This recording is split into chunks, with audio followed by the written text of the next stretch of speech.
there, Simon from simonwoods.com here. Big wine, little wine. What on earth does that mean?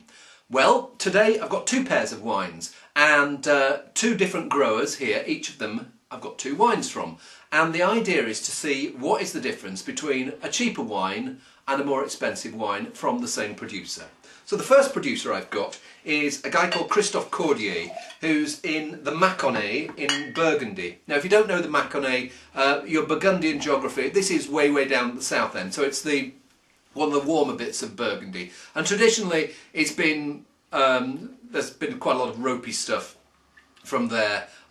Basic cheap white Burgundy that someone will buy to a price, and because it's warmer it's more likely that the grapes are going to ripen each year, but that doesn't necessarily mean that the wine's going to be great. But in the last few years what's happened is, well, there's a couple of things. First of all, some people in the more renowned bits of Burgundy have thought, well, we can't afford to buy vineyards next to us, and even if we could, they don't come up for sale all that often. So they've been starting investing in the Makana. So you've got people like Lafont, who now has a place there, and Domaine Leflèvre as well.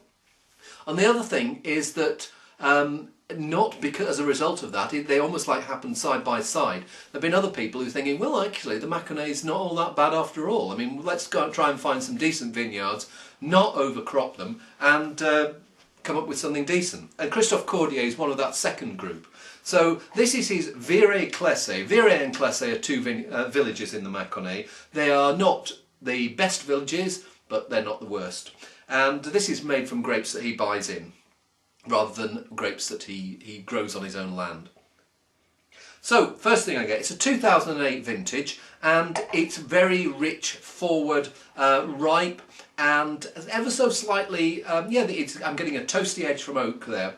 One of the things that the Makana is very good at is introducing people to Burgundy. So if you've been brought up on Chardonnays from warmer bits of Australia or Napa Valley or somewhere like that, then the Makana, if you go straight to places like Pouligny-Montrachet, sometimes you find them a bit stern and serious. The Makana is a nice block in between that you can sort of hop onto before you go on and try the others. And this is very, certainly big in-your-face aroma. Let's see what it tastes like.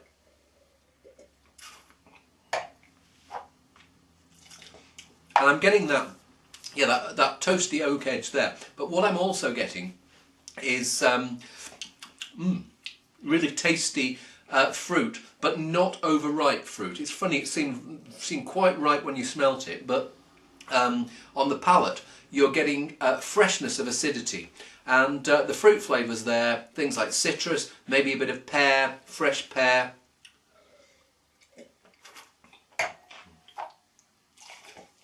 And that oak's making its presence felt, but it's not too shouty. Some people would find that a bit over-oaked.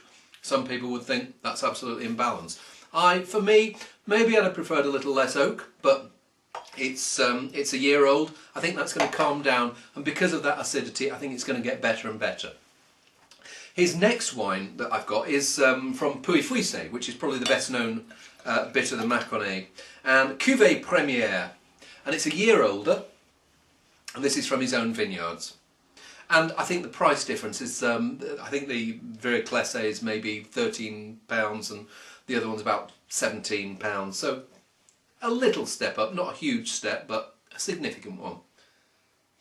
Well, it's not as in your face, or in your nose as it were. It feels more relaxed and restrained. Whereas maybe the Viret-Classé was trying to impress just a bit too much. This one feels more svelte, leaner, but more interesting.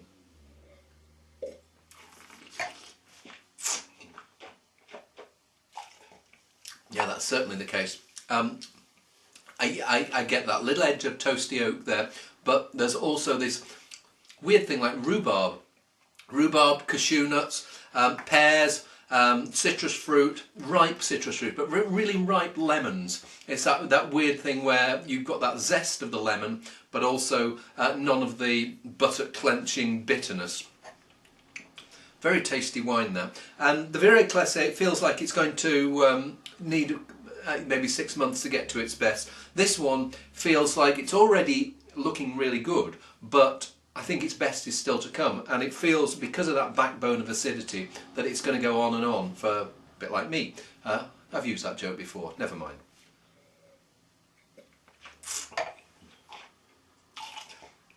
But yeah, I'd say that had a good 5 or 6 years ahead of it at least. Okay, next winery, Chateau Redortier in the southern Rhône. And I've got 2 wines from. The first one is a Cote de Rhone.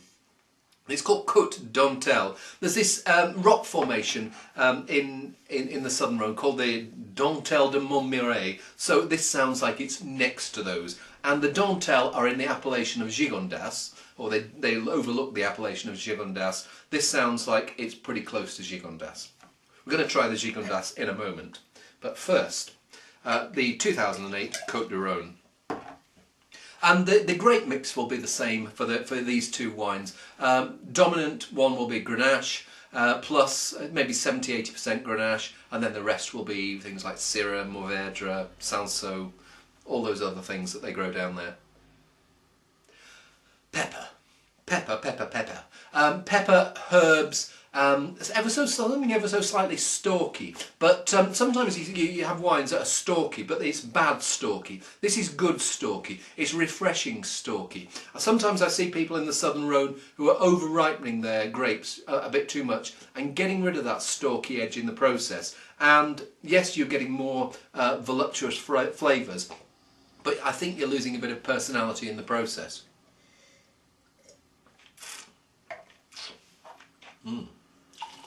Yeah, herby, stalky, but then there's this lovely rounded, plump damson, blackcurrant, blackberry, juicy fruit that surrounds it. And there's also something that you get on the back. It's like an earthy mineral edge, almost like a bit of iron in there. I go around licking irons regularly, as you'll probably know.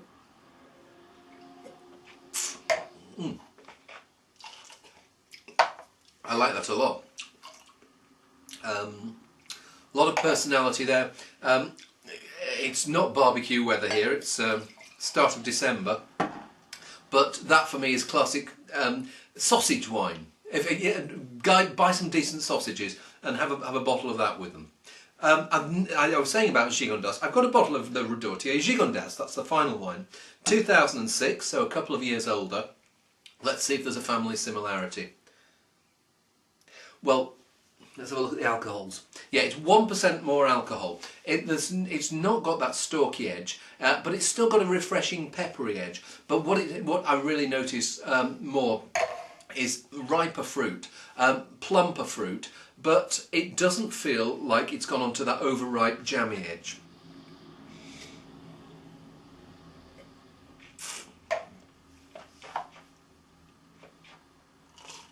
Yeah, spicy, meaty, lots of power, freshness. It's weird, freshness mixed with this cooked, grilled meat edge. And I got a little bit of that iron edge on the Cote de Rhone. On the Gigondas, it's almost coming through even more strongly. The terroir is talking here. Not as much as me.